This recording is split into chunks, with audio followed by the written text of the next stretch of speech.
तो आइए सर।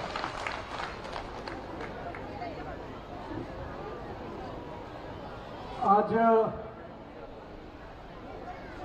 कमलपुर विधानसभा में और कामरूप जिला हमारे प्रदेश के अध्यक्ष और इस क्षेत्र के सांसद मेरे मित्र दिलीप सैकिया जी, मैं मानता हूं कि सांसद जी के लिए एक बार जोरदार ताली होनी चाहिए आप लोगों की तरफ से।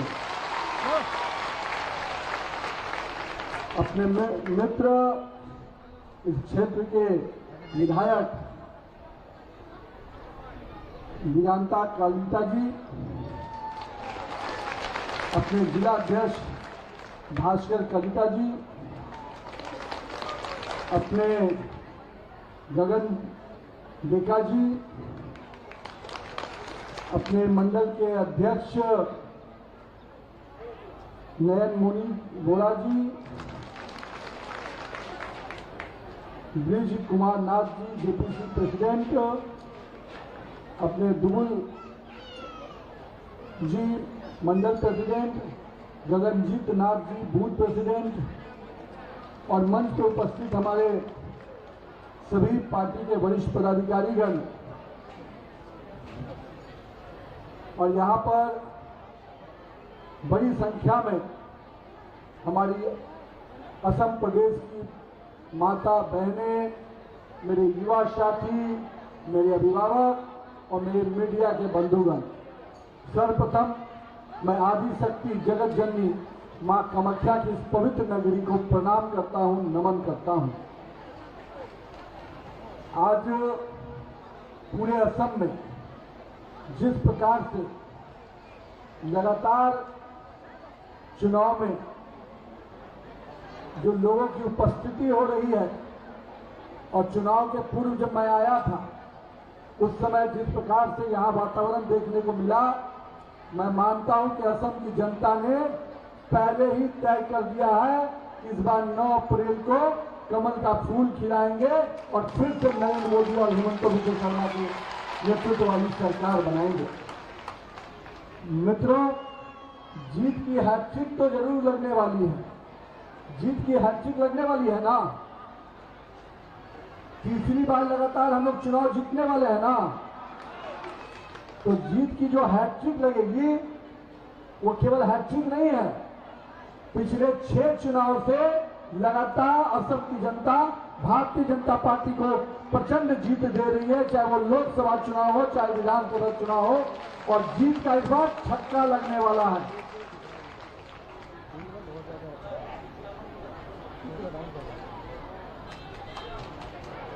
हमारे इस पूरे अभियान को जिस प्रकार से असम के लोगों का आशीर्वाद मिल रहा है, और जो अभी आपने एक शब्द का प्रयोग आप लोग कर रहे थे, मैंने पूछा कि इस बार जनता का मूड क्या है, अखोई आभार, तो आप सब ने जवाब दिया मोदी सरकार। तो मैं मानता हूं कि जनता में जब ये आवाज है तो निश्चित रूप से इस बार फिर से नरेंद्र मोदी और अपने हेमंत बिस्वा शर्मा के नेतृत्व वाली सरकार बनने जा रही है। लेकिन मित्रों, ये समय ऐसे ही नहीं आया। पिछला 10 वर्ष असम के लोगों ने जो भारतीय जनता पार्टी के और एनडीए की सरकार को बहुमत दिया, उसके माध्यम से यहां पर विकास की कई नई योजनाएं हुई। और मैं मानता हूं 10 वर्ष पूर्व का जो असम था, जिसमें केवल हिंसा, जिसमें आंदोलन और जिसमें हम कह सकते हैं कि यहाँ के लोगों को अपमानित होना पड़ता था, उन सब से बाहर निकालकर असम के लोगों को विकास के साथ, सम्मान के साथ, विरासत के साथ आगे बढ़ाने का काम हमारी नरेंद्र मोदी और अपने हेमंत बिस्वा शर्मा की सरकार कर रही है। आज जब कांग्रेस का दौर था तो न रोटी मिल रही थी, न बेटी और माटी को सुरक्षा मिल रही थी। मैं इसलिए इस बात को कह रहा हूं कि असम के 10-15 वर्षों और लंबे समय तक जब कांग्रेस ने शासन किया तो बेटियां को भी सुरक्षित नहीं रखा और यहाँ की मिट्टी को भी असुरक्षित किया, घुसपैठियों के लिए रास्ता खोल दिया और यहाँ के नागरिकों को अपमानित होने के लिए छोड़ दिया। लेकिन आपकी हेमंत विश्व शर्मा की सरकार, मुझे तो मालूम हुआ कि अपने मुख्यमंत्री जी का पुराना क्षेत्र यही है और अगर पुराना क्षेत्र ये है तो उनके मन में इस क्षेत्र के प्रति कितना लगाव होगा और यहाँ की जीत भी उसी प्रकार की होनी चाहिए।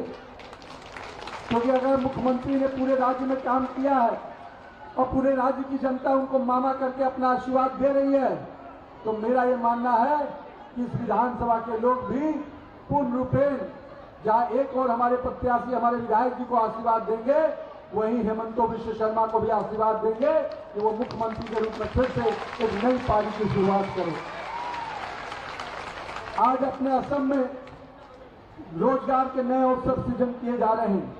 कानून व्यवस्था के साथ सरकार चल रही है जिसमें बेटी भी सुरक्षित रहे और हमारी माटी भी सुरक्षित रहे। हम विकसित असम और सुरक्षित असम के सपनों को साकार कर रहे हैं।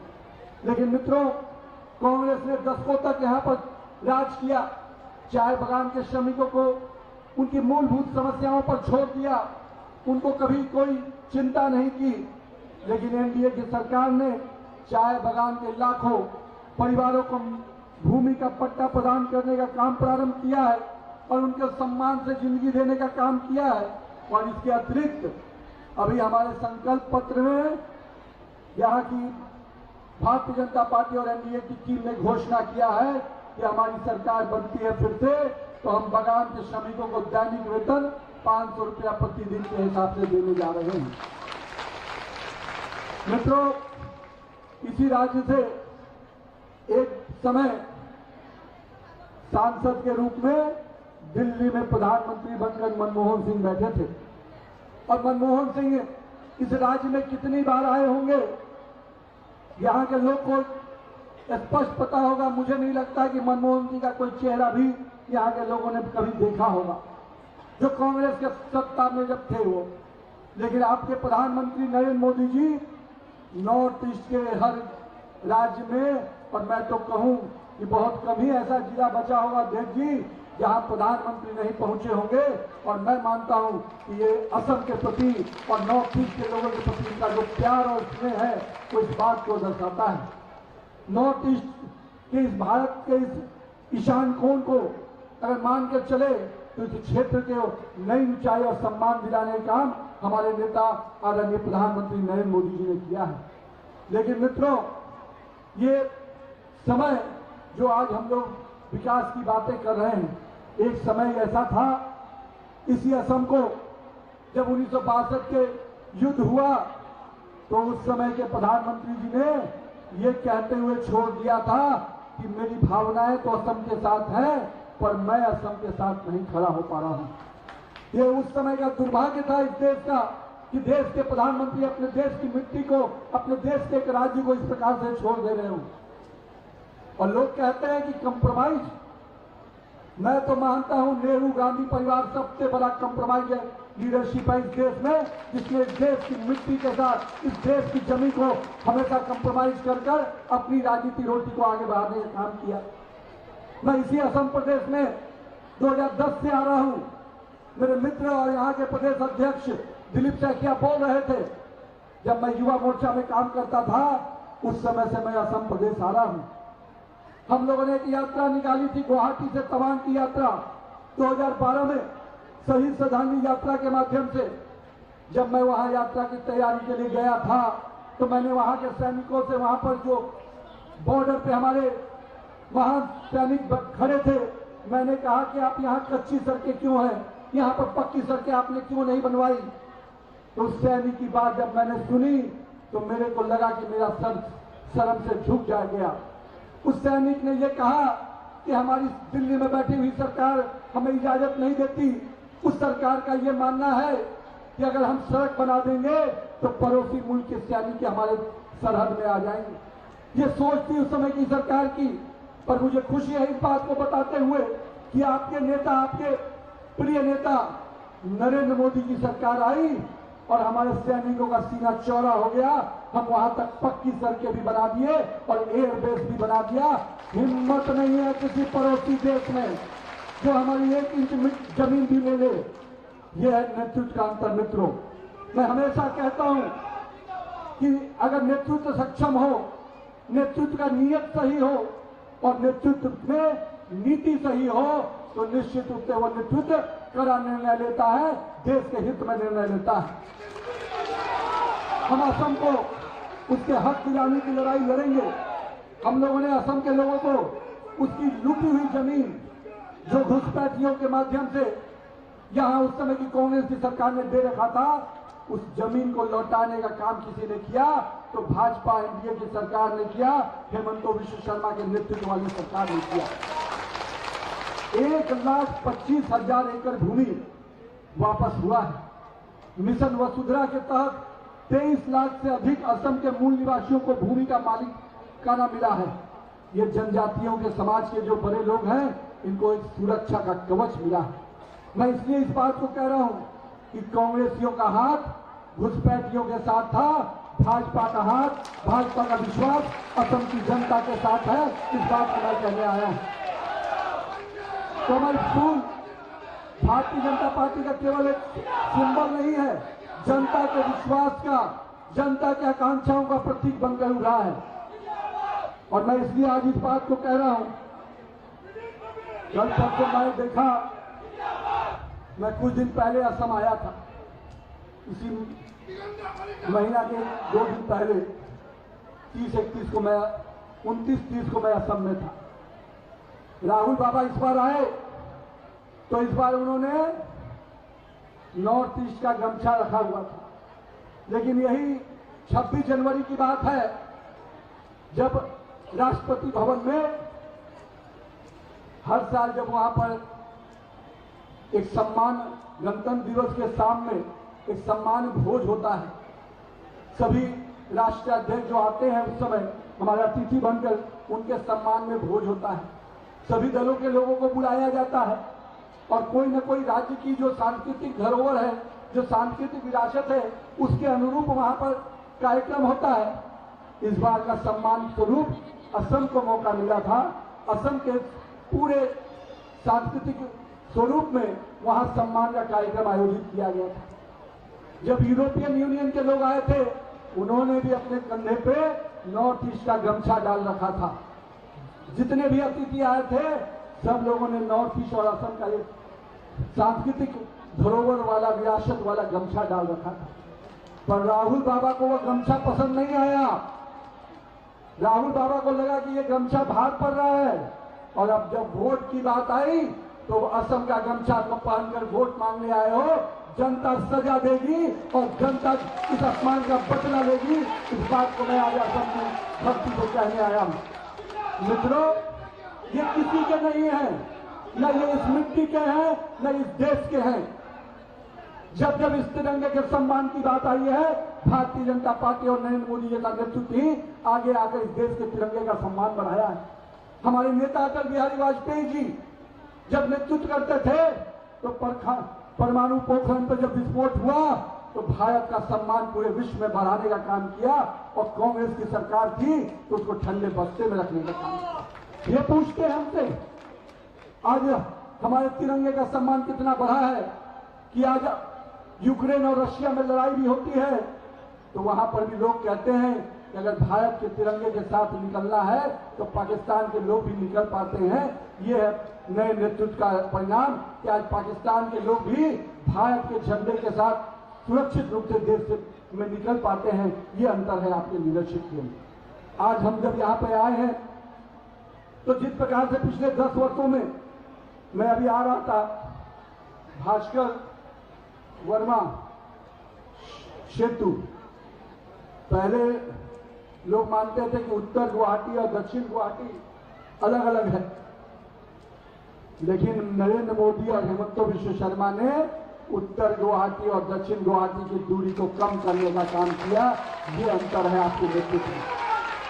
हम वो लोग हैं जो दूरियों को कम करते हैं, हम वो लोग हैं जो दिलों में स्थान बनाकर सरकार चलाते हैं। हम वो लोग हैं जो सेवा के भाव से काम करते हैं। हम केवल मेवा के लिए राजनीति नहीं करते। यहां पर जो लोग आए, इतने सालों तक सत्ता में रहे, उन्होंने असम के गरीब लोगों के सम्मान को बढ़ाने का कोई काम नहीं किया, उनकी विकास की चिंताएं नहीं की। हाँ, कुछ परिवार की चिंता जरूर की थी।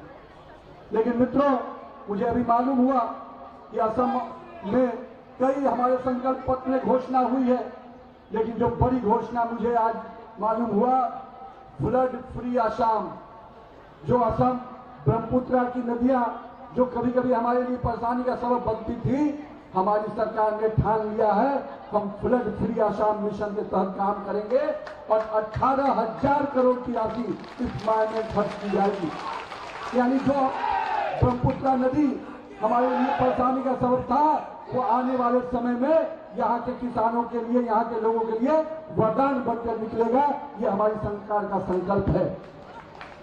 असम में 22 लाख गरीब परिवारों को पक्का मकान दिया गया। लोग पूछते हैं कि क्या बदलाव हुआ? अरे उस गरीब से जाके पूछो जो झोपड़ी में रहता था, उसके लिए कोई आशियाना बनाने वाला नहीं था। लोग अपने महल बनाते थे, लेकिन नरेंद्र मोदी और हेमंत बिश्व शर्मा की सरकार ने 22 लाख गरीबों के लिए पक्का मकान बनाया है। और आने वाले समय में हमारे संकल्प पत्र में है कि आने वाले समय में 15 लाख और गरीब परिवारों के लिए हम पक्का मकान बनाएंगे। अरुणोदय योजना का लाभ 40 लाख से अधिक लोगों को मिल रहा है, लेकिन हेमंत बिश्व शर्मा और भाजपा और एनडीए की टीम ने तय किया है कि अब तक तो जो 1250 रुपए की वित्तीय सहायता मिलती थी, आने वाले समय में कितना मिलने वाला है दीदी? 3000 रुपया।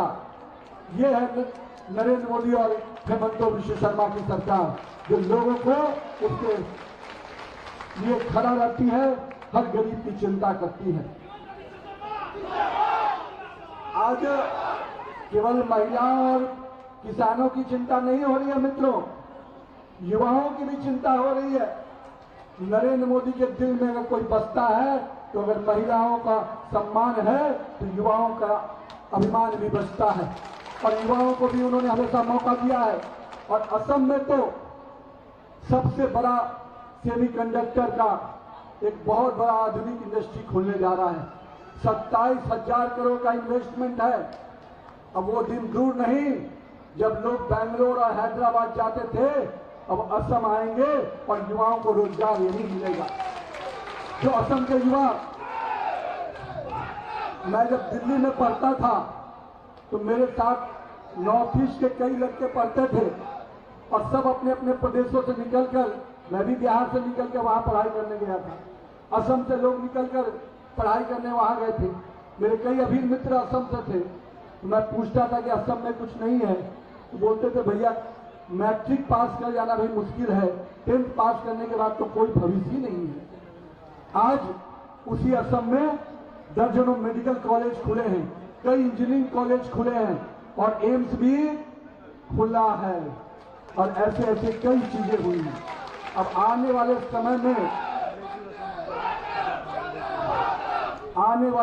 में इसी असम में नए नए रोजगार के अवसर भी उत्पन्न किए जाएंगे और वो समय भी आएगा जब असम केवल रोजगार लेने वाला नहीं, रोजगार देने वाला प्रदेश बनकर उभरेगा। आज मुझे मालूम हुआ कि ब्रह्मपुत्र नदी के नीचे एक बड़े टनल बनाने की योजना हेमंत बिश्व शर्मा सरकार की है और करीब 18,000 करोड़ रुपया खर्च किया जा रहा है। अब आप सोचिए, पूरा देश बड़े बड़े चीजों के लिए महाराष्ट्र और गुजरात जाता था, अब आपके असम में आकर ब्रह्मपुत्र नदी का टनल देखेगा और यहाँ के युवाओं को रोजगार के नए अवसर सृजित होंगे। मित्रों, ये समय केवल ऐसे ही नहीं आया है। अगर ये मौका किसी ने दिया है तो असम की जनता ने दिया है। असम की जनता को आशीर्वाद है और आप जैसे लाखों कार्यकर्ताओं का मेहनत है कि आज भाजपा एनडीए की सरकार यहाँ पर सेवा के भाव से काम कर पा रही है।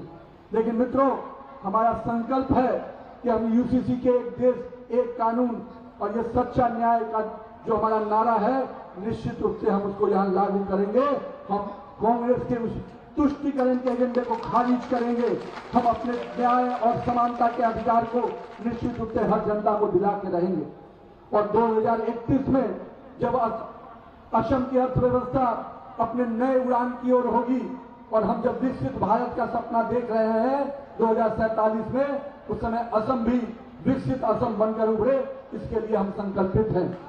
मित्रों, आज का दिन जब हम यहाँ बहुत सारे गरीब परिवार के लोग जब अपना खाता खोल रहे थे, जनधन खाता, तो यहां पर बैठे हुए कांग्रेसी लोग कहते थे, मजाक उड़ाते थे नरेंद्र मोदी जी का कि जनधन खाता खोलने से क्या होगा। मैं हमेशा बोलता हूं कि पिछले 12 वर्षों में नरेंद्र मोदी सरकार की जो सबसे बड़ी उपलब्धि है वो डायरेक्ट ट्रांसफर स्कीम है, जो दिल्ली से 1 रुपया चलता है तो गरीब के खाते में 1 रुपया पहुंचता है। यह है नरेंद्र मोदी सरकार की। और इसका सबसे बड़ा वरदान अगर आया तो जनधन खाता के माध्यम से आया। आज मेरी माता बहनें बैठी हैं यहाँ पर, जिनको भी 1 रुपया गरीब के लिए अगर चलता है दिल्ली से, तो माता बहनें के सीधे अकाउंट में आ जाता है। कोई बिचौलिया की हिम्मत नहीं जो हमारे गरीब परिवार का 1 रुपया भी ले ले। मित्रों, आने वाले समय में हमको इस राज्य के विकास के लिए एक नए आयाम लेने हैं। लेकिन मित्रों, वो पुराने समय को भी याद रखना है जब इस असम के बारे में उग्रवाद के कारण सुर्खियां रहती थी, यहाँ के सीमाओं को असुरक्षित होने के कारण यहाँ के समाचार बनते थे, यहाँ के निवेशक कोई नहीं आने को तैयार होता था, जहाँ के युवाओं के सपने टूटते थे। लेकिन हम आज इस असम की कल्पना के साथ आगे बढ़ रहे हैं, जिस असम को एक मजबूत असम बनाना है, एक शांति, विकास और आत्मविश्वास के साथ, नई पहचान के साथ असम को आगे बढ़ाना है। मित्रों, अब असम की गिनती विकसित राज्यों में होने वाली है और 9 अप्रैल को जब आप मतदान करेंगे तो आप केवल असम में फिर से एनडीए सरकार बनाने के लिए नहीं, 2047 में विकसित भारत और 2047 में विकसित असम बनाने के लिए आप वोट देने वाले हैं। मित्रों, और मैं अपनी आज इस भूमि से मैं अपने मित्र दिगंता कलिता जी को उस रूप में देख रहा हूं कि इतने प्रचंड बूंदों से दिलाइए कि अपना भाई इस भूमि से प्रचंड जीत। एक बार जोरदार तालियों के साथ अपने भाई का अभिवादन कीजिए। और आइए हम सब मिलकर मां कामाख्या की शक्ति को स्मरण करें, ब्रह्मपुत्रा की ऊर्जा का संकल्प करें और ये बात कहे, असम झुकेगा नहीं, असम रुकेगा नहीं, असम आगे बढ़ेगा। जय श्री राम, भारत माता की जय, वंदे मातरम।